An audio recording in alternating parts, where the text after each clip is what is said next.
The world woke up to devastating images of a death from Gaza as Israeli airstrikes took out what the Palestinians say is one of the largest refugee camps in Gaza, and the Israelis say is actually a network of Hamas infrastructure. I'm Barkha Dutt, you're with the Mojo Story. The images we're about to show you are disturbing, they're triggering everything about war is.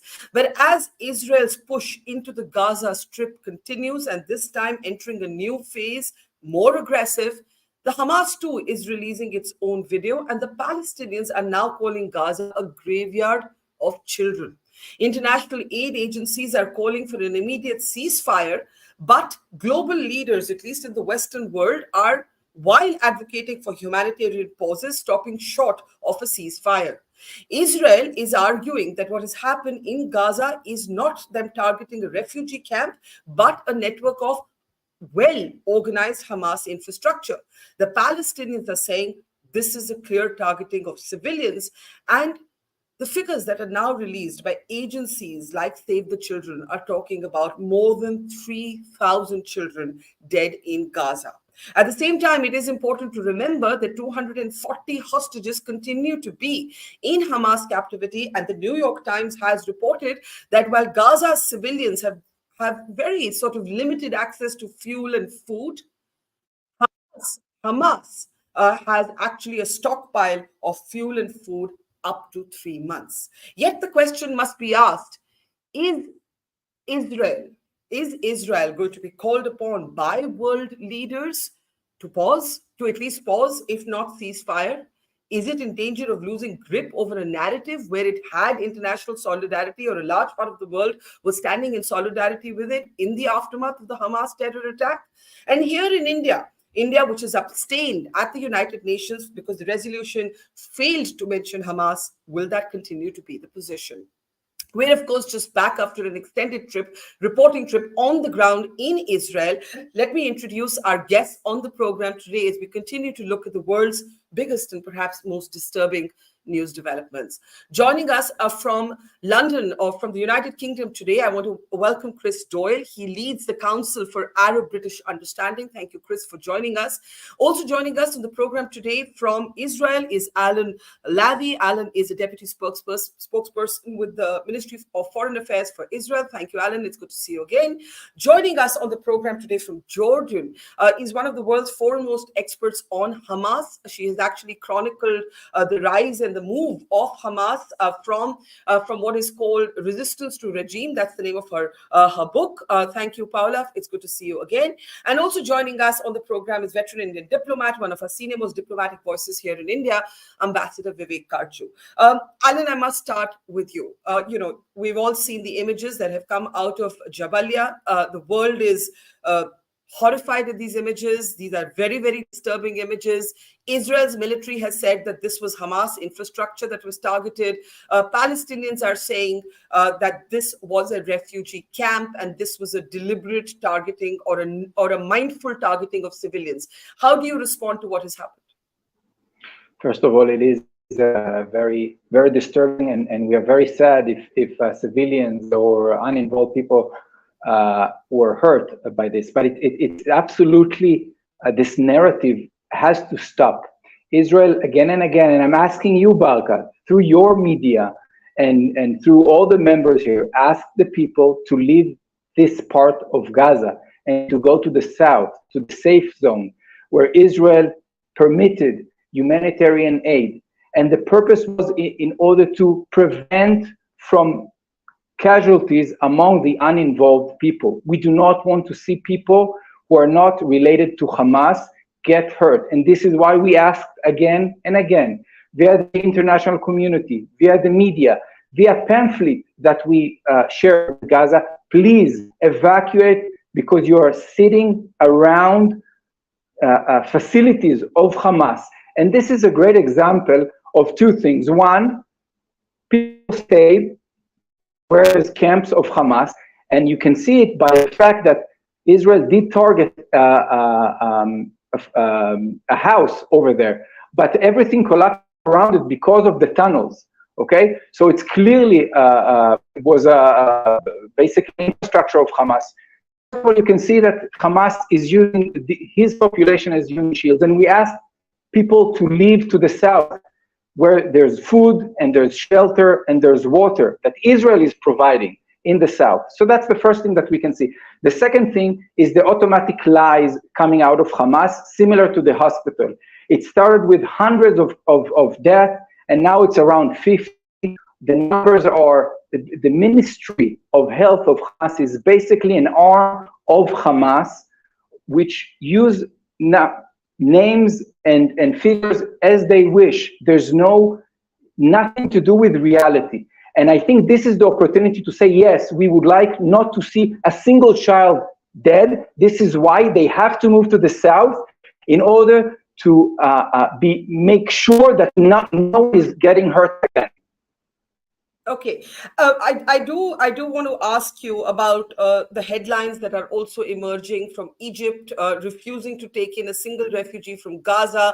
There are also some reports about people not feeling safe in the south as well, Alan. But let me just open up the comments that you have made for the panel. Ambassador Karju, Israel is saying we're not deliberately targeting civilians. We have asked civilians to move. We have asked civilians to relocate. We have dropped pamphlets. We were targeting Hamas infrastructure. It exists beneath in a kilometer, in several hundred kilometers of tunnels. And we have to get there if we have to dismantle Hamas. How do you think the world is and should be responding to what's happening? Ambassador Kaj. I think the world responded quite clearly through the UNGA resolution moved by Jordan and others. Israel rejected that particular demand of the world. 120 countries voted for that resolution, calling for a humanitarian truce. Now, it seems to me that whatever our good friend from Israel may be saying, because of the September 7th attack, terrorist attack. October 7th. October 7th. Forgive me. Yeah. October 7th terrorist Hamas attack. The people of Israel have rallied round the government, and they've decided that they will end Hamas, and I call this competitive victimhood. At the moment, we are in a phase of competitive victimhood. The Israelis are saying that they are the victims, and therefore they have the right to do what they want. And I've heard our friends' very eloquent statement that they are appealing to the people of Gaza to move to the south. I don't know if there's sufficient realization how difficult it is for these people. Thousands and thousands have moved, but it's not easy. Those who have remained are remaining because of some compulsion, but I think it's beyond that now. It's now a desire to just end Hamas, whatever be the cost, whatever be the cost in lives, in Israel's reputation, in anything at all. It's a national, it seems to me that is a national determination, and that is what struck me most, and this is the last thing I'll say at this stage, what struck me most was what Netanyahu said, that this was the worst day for the Jewish people after the Holocaust. Now, once the memory of the Holocaust is evoked, then I believe it is really a reference to victimhood, not realizing that the Holocaust was not in Palestine. The Holocaust was because of Nazi Germany. And this is the old argument. But Ambassador Karju, if I may ask you, just before I go back to Alan briefly and then open it up, the victimhood is real. It's rooted in the fact that 1,400 Israelis, women and children, infants among them, were killed. I was able to report from inside one of the worst massacre sites, the kibbutz Be'eri. I saw swings, little kindergarten playgrounds splattered with blood. Children have not been spared, or the elderly have been taken hostage. Now you can argue against how Israel is choosing to respond, but the victimhood of the worst terror attack, they say proportionately even worse than 9/11, is real. We have to grant them that, don't we, Ambassador Kaj? Entirely true. I think the attack by Hamas broke all canons of civilized behavior. Just as what Hitler did broke all canons of civilized behavior. I mean, 66 million Jews being exterminated in the concentration camps. But the question, I go back to the original question, and that is the question the Palestinians and especially the Palestinians have been asking since 1947. Was all this done by the people of Palestine? Or was this done by Europeans? This is the basic question. And that is why I say it's competitive victimhood. That whatever happened, my last point, whatever happened in Europe for the last more than 75 years, Europe shifted all that to Palestine. Now, I cannot accept the proposition that the Israelis have a historic claim to Israel, whatever may have happened in the UN, that they have a historic claim to Israel because it says so in the Old Testament. All that is balderdash. Human history is a history of migrations. Through history, it's been migrations. And if we start this process, then everyone has a right to some piece of land which they inhabited thousands of years ago. Before I get into the larger historic Israel-Palestine question, I want to actually talk about what's happening on the ground today. Alan, briefly to you before I go to Chris and Paula. Surely, as you know, it was an Israeli who I met who told me we cannot respond to a war crime with a war crime. There is now concern by international aid agencies, Doctors Without Borders, even if you don't see eye to eye with the United Nations, that the images we're seeing out of Gaza are basically Israel not just morally responding to a war crime with a war crime, but also that you're in danger of losing the international solidarity that almost every country, barring I would say Iran and Qatar, showed for Israel. How do you respond to that? And please unmute yourself, Alan. You're on mute. Yeah. Alan, please unmute yourself. First of all, I would just like to say that the ambassador is just wrong. Historically, is wrong. He's talking about 47 when Israel did not control Gaza at all. He's talking about times that Israel supported the UN resolution where the Arab countries didn't. So if we want to talk about history and facts, we should talk about history and facts and not on the Old Testament. So first of all, let's really stick to the facts, Ambassador. Secondly, I agree with you. War crimes should not be answered with war crimes. This is why Israel is doing its utmost to assure that civilians won't be harmed. And I'm puzzled how people sitting here, and I see Chris nodding and the ambassador. And if I will tell you, Ambassador, your house is located next to a terrorist organization infrastructure, please live with your family.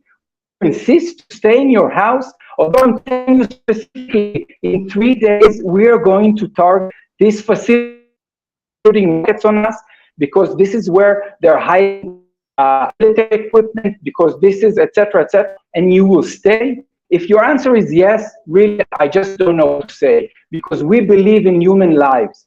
We believe in humanity. We believe that we do not want to hurt people, and this is why so many days before the military maneuver, in order to let all the populations from the north move to the south. That's the first. And secondly, while basically Israel allowing humanitarian aid coming from Egypt.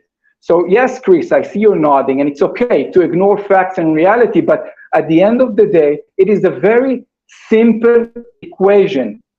Do we want to stop this massacre of Hamas in the future? Do we want to stop terrorists from acting or not? And in order to do that, we'll do everything we can to assure that civilians won't get harmed, but we have to do it. Let me ask a question actually from Israel's perspective now to Chris. Because I think my job is to actually ask the inconvenient question to all sides. And therefore, Chris, my question is this. The New York Times reported that Hamas has fuel and food stockpiles that can actually last them for up to 3 months. There's another Egyptian journalist who went on to television to say that in all these years that the Hamas was building a network of several hundred kilometers, and we'll play that clip later in the program. Why didn't they think of creating bomb shelters for their civilians, right? These are questions that are now being raised even from sections of the Arab world, from the Arab community, that the Hamas has never cared about the Palestinian people.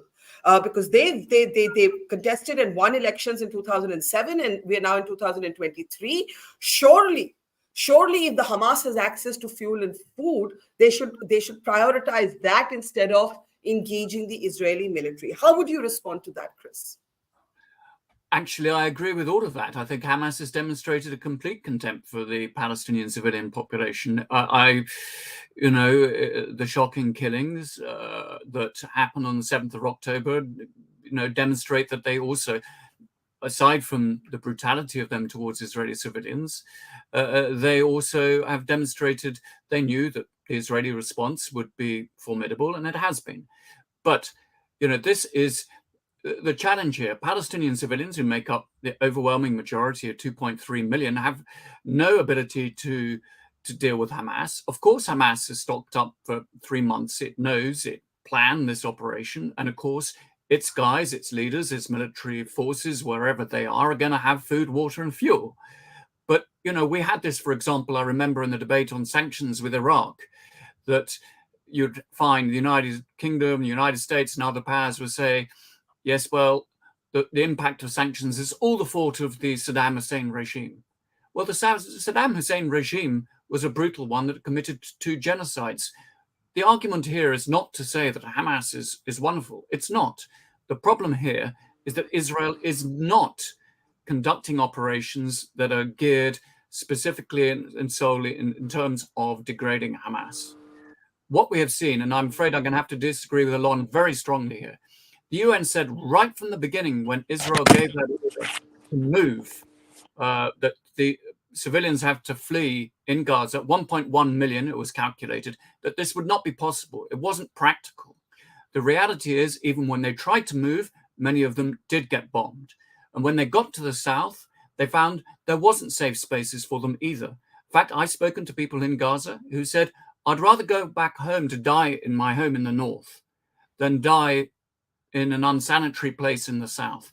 So you cannot. There's elderly, there's infirm, there's people in hospitals in that area that Israel's asked to leave. It was never a viable proposition to get all those people to flee, not least whilst the fighting was going on. The other issue, in the laws of war, there is an issue of proportionality. That's not proportion to what Hamas did on the 7th of October. It is the proportion between military necessity and civilians and the impact on civilians. Israel now has a responsibility to demonstrate that its attack on Jabaliya refugee camp yesterday was in any way proportionate. It's killed, one can debate the figures. In all of these things, in the immediate aftermath, you get differing figures, but it looks like around about 50, probably more when you dig them out under the rubble. Where is that proportionality? It's bombed civilian infrastructure. 11 bakeries have been bombed. We're looking at water pumping stations, water reservoir, objects indispensable to the survival of a civilian population. So whilst the world is sympathetic to the requirement to take out Hamas, to reduce its ability to carry out attacks, it will not be sympathetic when an entire civilian population is held accountable. And that is a big problem. And I'll finish on this. What Alon is saying sounds very laudable. But if you go to what Israeli ministers are saying, they are saying something very, very, very different. And their language is really almost genocidal. The Israeli defense minister, we will eliminate everything. They will regret it. Military spokesman, Our focus is on damage, not on precision. So the spin doctors say one thing, but the people in charge say something very, very different. And that's quite chilling. I'll take that back to Alan in just a minute. I want to get to Paula. Paula, when we last spoke, I was in Israel, you were in Jordan, and you said the focus has to be on civilians in Israel, civilians in Gaza. I don't know that the focus is there because countries are guided by their own definition of self-interest. Israel has decided that for its own interest and security, it is not going to pause till Hamas is dismantled. Hamas lives among the civilians of Gaza. The Israeli military argues that in many cases, as in the Jabaliya camp, the Hamas was underneath in those tunnels. The Hamas itself has boastfully released videos of this network of tunnels, right? So it's a horribly messy situation in which hapless civilians are paying with their lives. They paid with their lives on the 7th of October, and they're paying with their lives today. Is there a way forward, Paula? And I still believe that civilians are the targets and the objects of this war on both cases regarding the terrorist attack that Hamas did inside the Israeli territory and what we saw with the bombardments on Gaza. I don't know if some of you went into Gaza. I mean, my bio is online, so you can see all my history there. I lived for 10 years in Jerusalem with a GPO press card, the government press office press card. It means that I was in Gaza with the permit of the Israeli authorities because the Israeli authorities seized the entire strip of Gaza for 16 years after the coup that Hamas did inside Gaza in 2007, after it won the elections in 2006. If you see Gaza inside, it is impossible, the idea to move civilians from the north to the south. It's an extremely dense populated area. It's 2 million people inside less than 400 square kilometers. It's impossible. And Jabalia, we see it as a refugee camp, or we use the word refugee camp. Refugee camp is the word we use regarding the post-1948 catastrophe, as the Palestinians, they say, that means the Nakba. It's a city. It's a city. It's not a refugee camp. We have to use the word city to understand what will mean a bombardment of a civilian area. And it's true what Christo said, it's impossible to go south and then south receive bombardments as it was in Khan Yunis, for example, not only that, in Nusayrat and all the other areas. So it's a problem, and it's a problem not only for the UN agencies, it's a problem that the ICC said very clearly. It's not that usual that the general prosecutor of the ICC, the International Criminal Court, goes on the front line, as Karim Khan did a few days ago in Rafah, and said very clearly, we will investigate. This is justice in action. The word was this, and this is justice on the front line. The problem is, and I ask if, as a journalist, as an Italian journalist, I ask Alan Lavi, which is the strategy? At the end of the day, which is the goal? To erase Hamas, yes, okay. With which tools? Because what we see, thanks to the Palestinian journalists who are inside Gaza, because there are not international journalists inside Gaza, and if we see those images, we see through the Palestinian journalists and the international channels because of their work. What we see is erasing Gaza. And this, what is the strategy at the end of the day of Israel? The expulsion of the Palestinian population. Let me put that to Alan Lavi.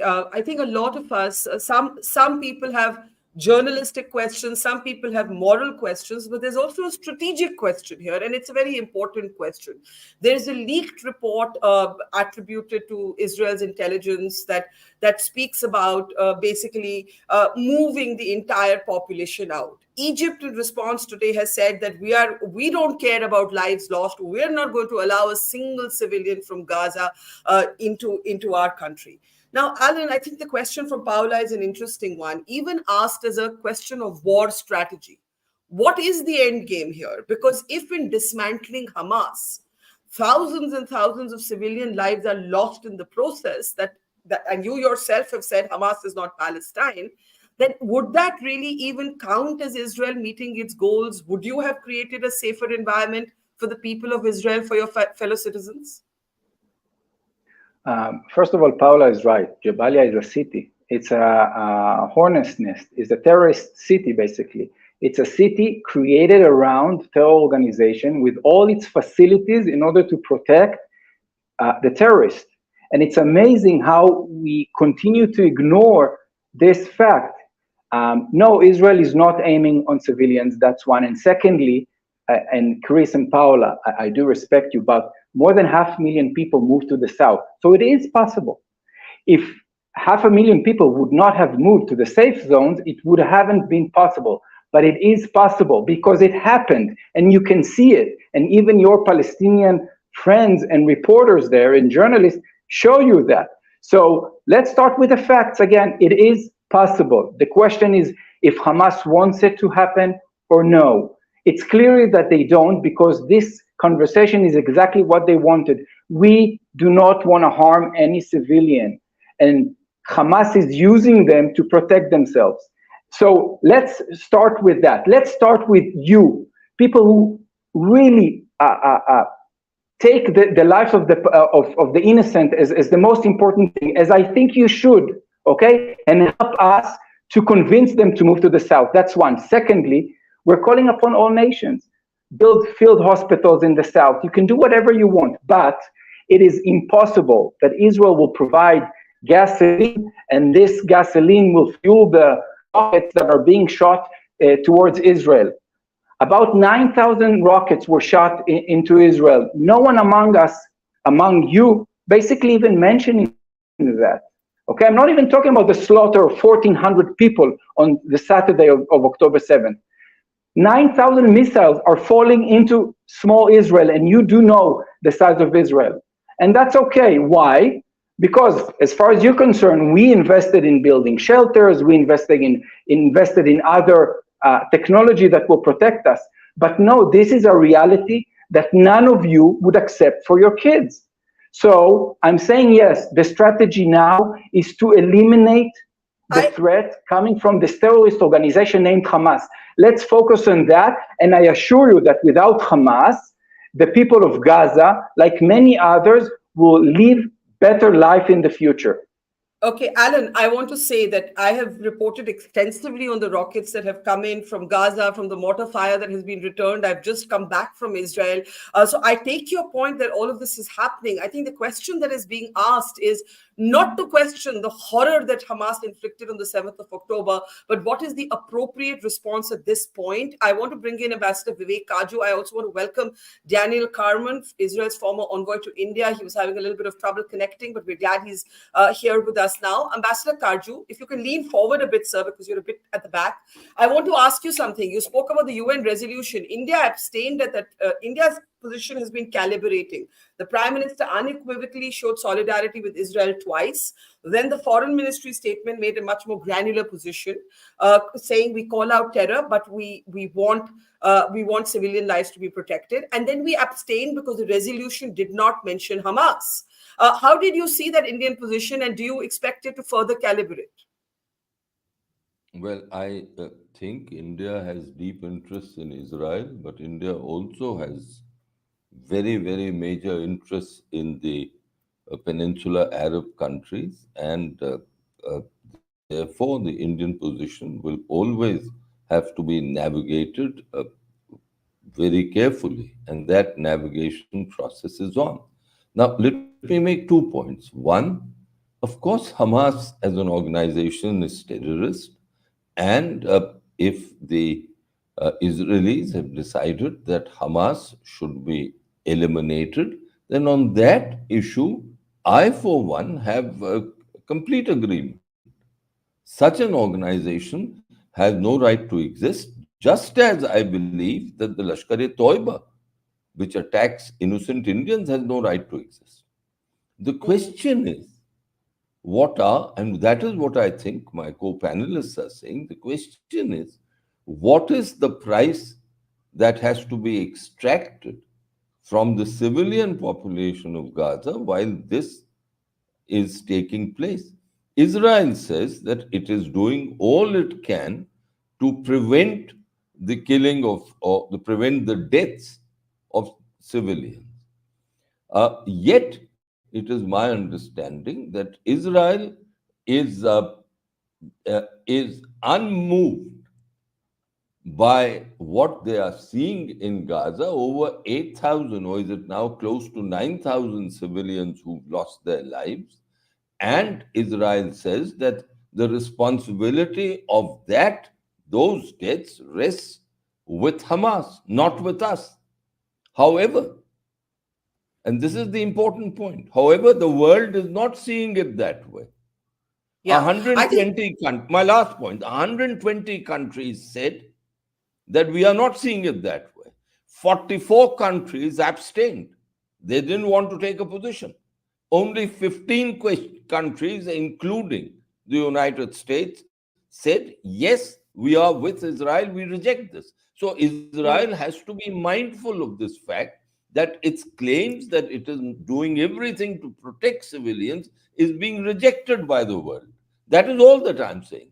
Okay, let me take that. But again, the ambassador is confusing with the facts, because the Canadian submitted additional to the resolution to condemn Hamas, and the majority supported it. However, because it didn't have 2/3, etc. So the majority of the countries, in the essence, do support Israel fighting Hamas. So we have to be very clear with the facts that we're using. Look, I've been enough of a diplomat, my young friend, to know about the UN processes. I've spent my entire life, so please don't try to teach me diplomacy. God forbid, no, I'm just saying. I'm not confusing. Okay. I'm not so please elaborate on the Canadian decision that had a majority. I will. One at a time. Thank you. One at a time. I will. Thank you. Yes. The Canadian rejection of the Canadian resolution led many countries to abstain. But including please India. Including India.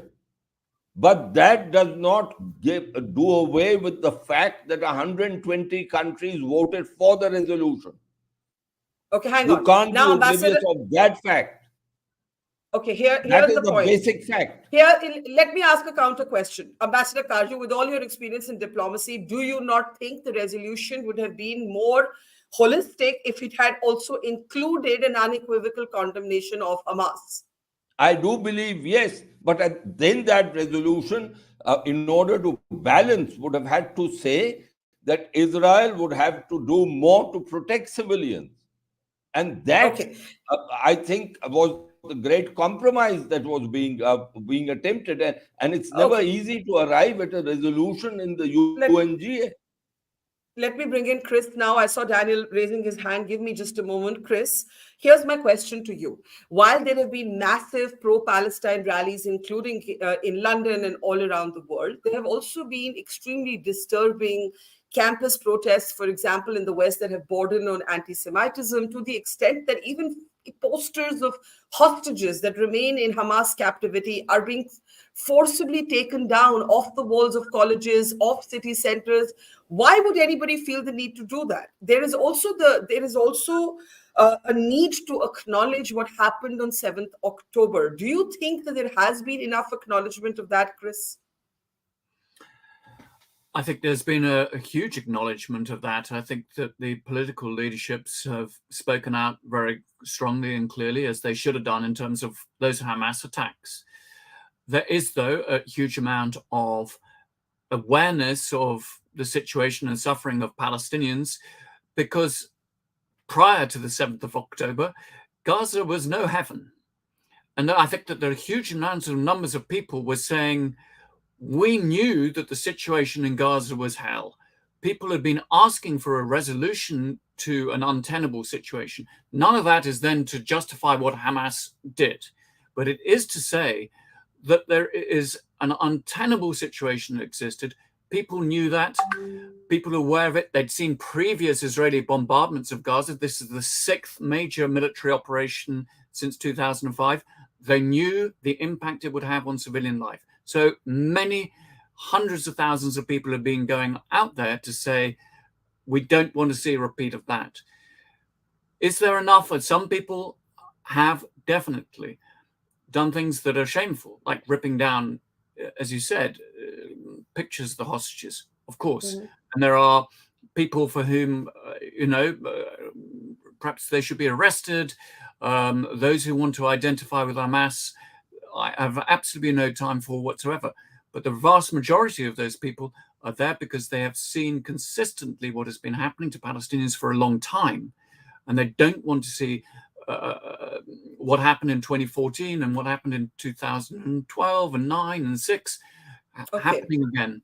And unfortunately, it has happened and it's been worse. So there is a lot of anger and people need to direct it properly. Ambassador Carmen, before you were able to join us, Paula Caridi had one question and she was asking it of Alan, but I'll ask it of you.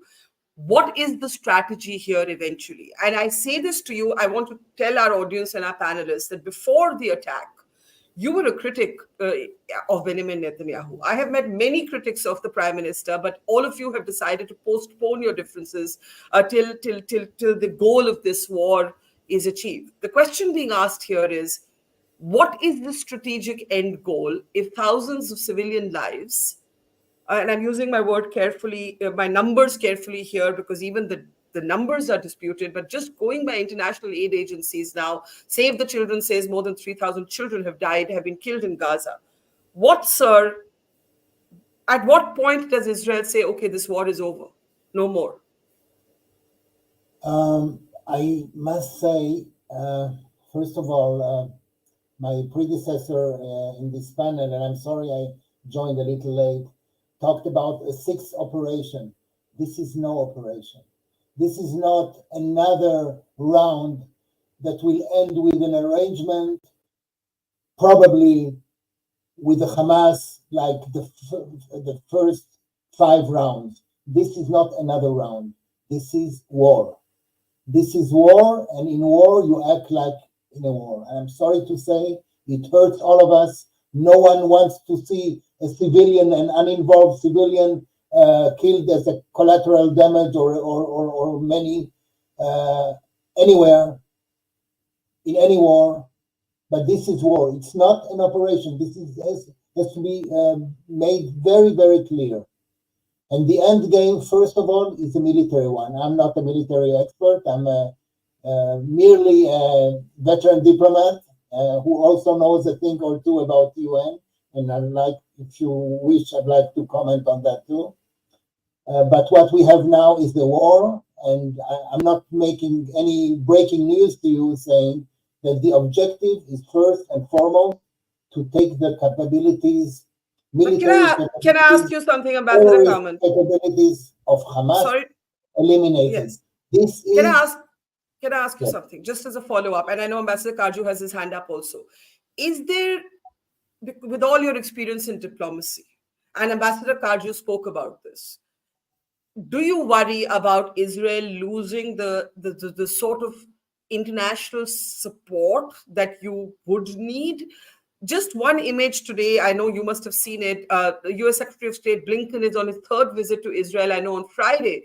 But at a sort of a Senate hearing, there were these people who came into the room and they held up these bloodied hands behind, and that's the image that made the global headlines.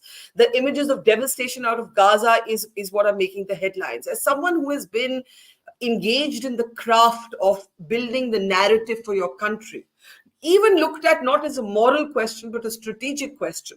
Do you worry that Israel will lose grip over the narrative? That people will forget 7th October because they will see these relentless images of devastation from Gaza, Ambassador Kam? It's always an ingredient. We are not alone in the world. We are not in a bubble. We do not act irrespectful and irrespected things that are happening beyond our boundaries. But you have to be to understand, and you do understand. All of you understand the situation in which we were put in. The rounds, the 5 rounds that did not succeed, and the 7th of October. The 7th of October, things have changed that day because of all the atrocities committed, the Nazi atrocities. I could not believe that I would say such a thing a month ago. The Nazi atrocities committed against innocent people, Israelis, foreigners from 25 countries. And by the way, you mentioned Secretary Blinken's appearance yesterday. I would look not only at the hands raised as a protest, I would listen very carefully to what Secretary Blinken said, not only the nice or not nice pictures that we saw. Hear and listen to what he said. He described things that are part of the atrocities, the medieval, someone in Hindustan Times today wrote medieval atrocities. Can you believe it? 2023. So Israel is going to make a stop to this. I'm not a spokesperson for the Israeli government. I'm even a critic, as you said, Barkha, of our prime minister, but that's another story. Yeah, But this, I think this that's I think has and will end. yeah. I, Yes, I have to go to Paula, but Ambassador Kaju, you wanted a point, and Blinken did indeed at that hearing speak in great detail about what the Hamas inflicted, including on children. And since I was able to go inside Kibbutz Be'eri, I did see that with my own eyes. You know, the cots and the swings that was splattered with blood. If we have those images, we can play them. But Ambassador Kaju, go ahead, please. A couple of points. First of all, I must start by saying that I myself feel completely outraged by what happened in Israel on October 7th.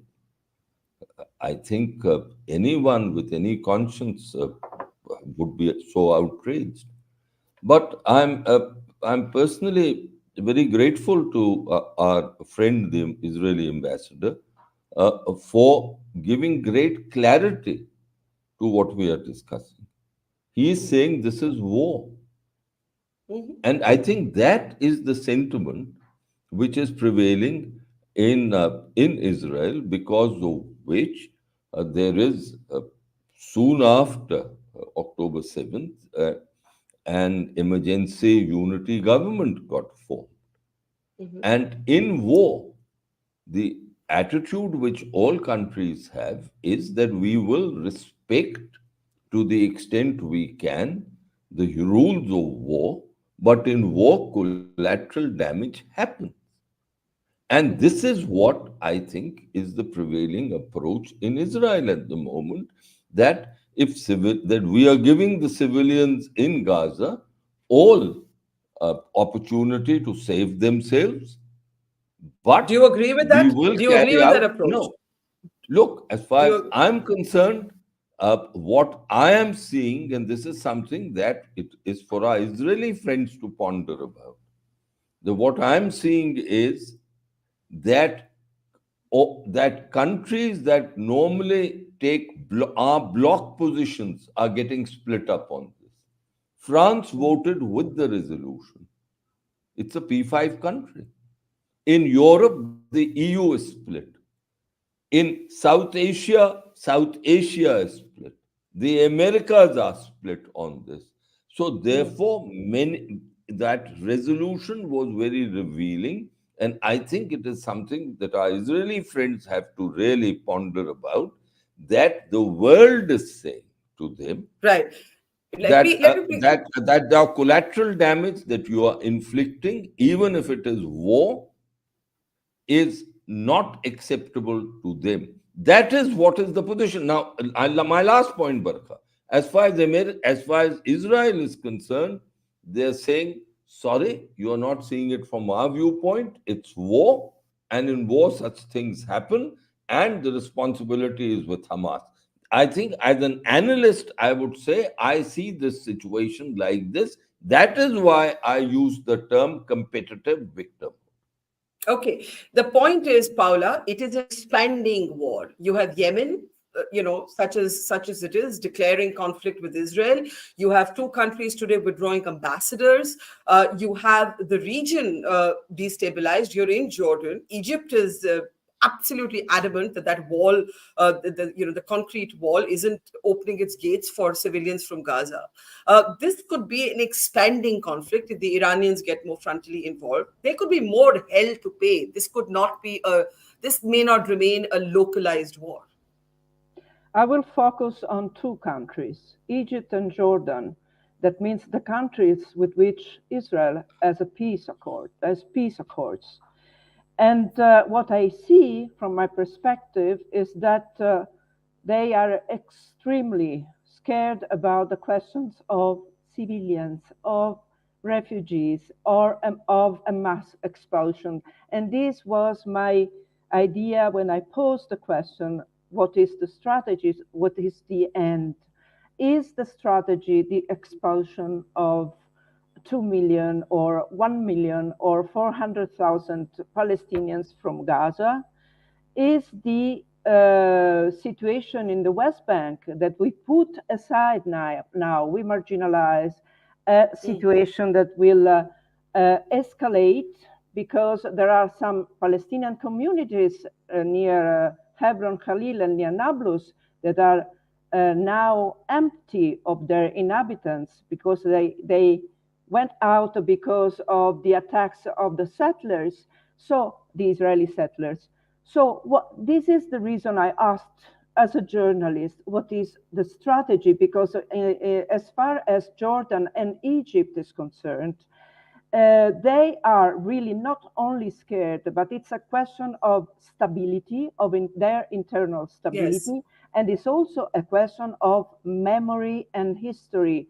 Nakba is there not only for the Palestinians, it's there for Jordan, is there for Egypt. Mm-hmm. I underline that the country that presented the resolution is Jordan, and that King Abdullah and also his wife, Queen Rania, were adamant in saying we can't accept to receive a second Nakba in our countries because they knew history very well, as they were the countries that ruled in the West Bank, Jordan, and in Gaza, Egypt.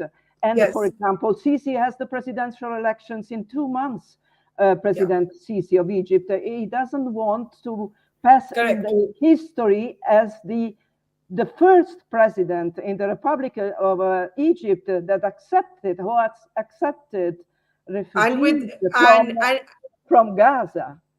Yes, and I was just going to add to that to say that it's taken a lot of diplomacy to get Egypt to even agree to evacuate those wounded in Gaza into Egypt, and that's taken several weeks of diplomacy. Let me start taking last comments. Alan, I again forward you Paula's question. Ambassador Karman's very clear this is war, but Ambassador Kaju says there are rules of war. When you say that if the Israeli military has attempted to say, please move, people say millions of people can't move. It's not that easy. Gaza is a narrow strip, right? That's question one. You're correct. You're correct. Yeah. First of all, there are rules of war, and Israel is acting according to the rules of war very, very clearly. That's one. Secondly, as was mentioned, 500,000 people move to the south. Other can move also. There's a safe zone in the south, and we would like it to be that way. And we again call upon the international community to support them, okay? Send field hospitals, send aid. This is, we would like to see civilians who are uninvolved in a better situation. That's the second thing. And thirdly, and I think this is very interesting, that Israel is being targeted from Yemen. I don't think anyone here, including Paula, Chris, and others, and the ambassador, can say that we've done anything wrong Yemen. And yet this happens. In the northern border, Hezbollah is attacking unprovoked, okay? And it's okay by the international community. So I'm curious why I don't see more voices heard stop doing that. Yes, we are in war in Gaza. We have nothing to do with Yemen. And I think this is part of the hypocrisy of the international community. And I will end with that, okay? We're just saying we do not want to see any uninvolved person harmed. And it is your responsibility to make sure that Hamas is allowing the people that are not involved to go to harm safe, to go to the south, make sure that they won't get hurt, while Israel will operate in order to eliminate the threat of Hamas that slaughtered 1,400 people, including babies, children, mothers, fathers, grandparents in their own beds. I think you raise an important question about countries such as Qatar that are both mediating for the release of hostages, but also home to Hamas, Hezbollah with the backing of Iran. Chris, I was able to go actually to the northern border of Israel and witness with my own eyes a second front in the conflict opening. To the question that Alan therefore raises, what does this have to do with anything? Why is the international community not talking about this two-front attack on Israel, backed by Iran? And in the United Kingdom, for example, it's very interesting. The politics, even the Labour Party chief has stopped short of calling for a ceasefire. So this conflict is upending politics as we understand them everywhere in the world. Chris. Well, first of all, I think the international community has been very clear. I cannot understand where Alon is coming from, that we don't want to see any Hezbollah attacks on Israel and vice versa. We don't want to see any escalation. And of course, that applies to rockets that the Houthis, have been sending for Yemen. I think that this is one of the reasons why we need to get to a much better situation to de-escalate, so the whole crisis doesn't spread even further into the West Bank and elsewhere. And I think it goes to the whole issue that Paolo asked. I still think that where does this end? Where is the end game? In the end, whatever happens, Israel will still be living with and amongst 5-6 million Palestinians. And it is therefore, Israel's been very successful in winning these military conflicts. And of course, ultimately it will. It is a regional superpower. It has a first-class military. But it keeps on losing the political war because it doesn't realize the necessity of also reaching out to those Palestinian civilians is absolutely crucial. But when you are hitting those civilian infrastructure and you're alienating them, you're alienating also a lot of people around. So the fact that it has not been as focused as it and targeted as it's required under international law has really significant political damage as well. And, how you are going to live with Palestinians and indeed others in the region if there is a target essentially of obliteration. And I remind you, that's the language that ministers, not Alon, who's a spokesperson, is using. They're using that sort of language. They're talking about a second Nakba. They're talking in a language that people in the region are hearing. That stirs it up too. That energizes. That's fair. Yeah, some of the rhetoric has certainly not been the kind of rhetoric we've heard from either Daniel Carman or Alan Lavi today. But before I give Ambassador Carman the closing comment, Ambassador Karju, just your thoughts? I think Alan is right. Israel has a right to live peacefully, and any action by the Hezbollah or others, Yemen, for example, has to be condemned. There's no doubt about that. But there's also a fact. And that fact is that the international community believes, and I think many in Israel believe, that the only future lies, and what India has been saying also, is through diplomacy to work out a two-state solution. Now, I have not seen, and our Israeli friends can correct me, I have not seen any alacrity being shown by the Israeli government, so by successive Israeli governments, to really try to work out a two-state solution, which would then be moved towards peace in the region, peace between Israel and Palestine. At the same time, it can be argued also that the Palestinians themselves have not come forward. Instead, in Gaza, it's Hamas, which is going back to the old rhetoric of the PLO. So this is the tragedy with intractable solutions, intractable issues, Yeah. which are embedded in history. That they get Right. involved, and I'm sorry if I'm using the term again, in competitive victimhood, and the focus is on victimhood and who's right and who's wrong, and not on resolutions. That is Ambassador what Carmen, we have seen here. Ambassador Carmen, what is the way forward from this point? I tend to agree with what the ambassador said. There must be a strategy. There must be an exit plan. I have not seen an exit plan either, not only you, but we are not in the chambers of those who are supposed to do it. And those who are supposed to do it are not only the Israelis. I believe that when President Biden was here and with the process, with the Americans and with other players, I believe and I hope, like you do, Ambassador, that there is a strategy being worked.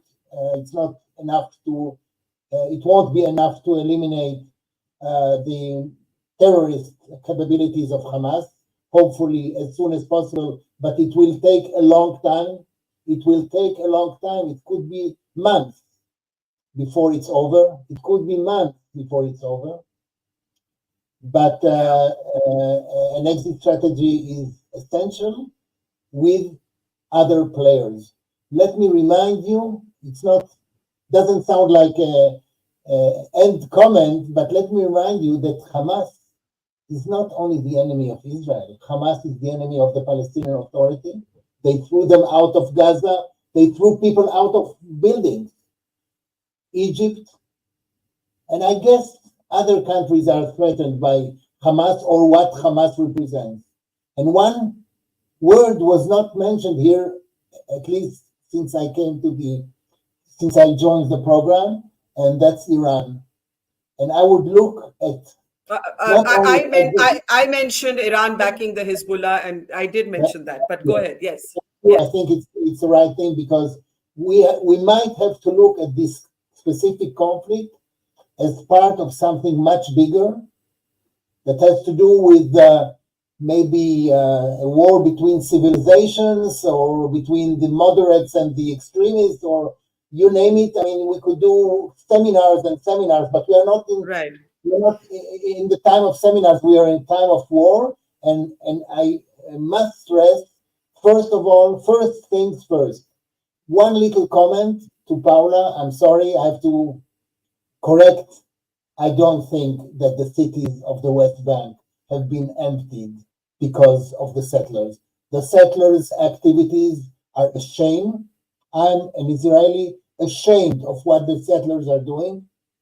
I think it's a scandal. I think it should be dealt with by the Israeli police and military and defense establishment. It's not emptying the cities of the West Bank, by no means. Okay, but you do think that what's happening is unacceptable. I was going to close, but I must. What some settlers, Paula, yes, Paula, yes. Okay, No, go ahead, Paula. In fairness, I have to allow her to respond to that. Paula, go ahead. Yes, Paula. Please, yes. Ambassador Carmon, you're very well known also in my country, in Italy.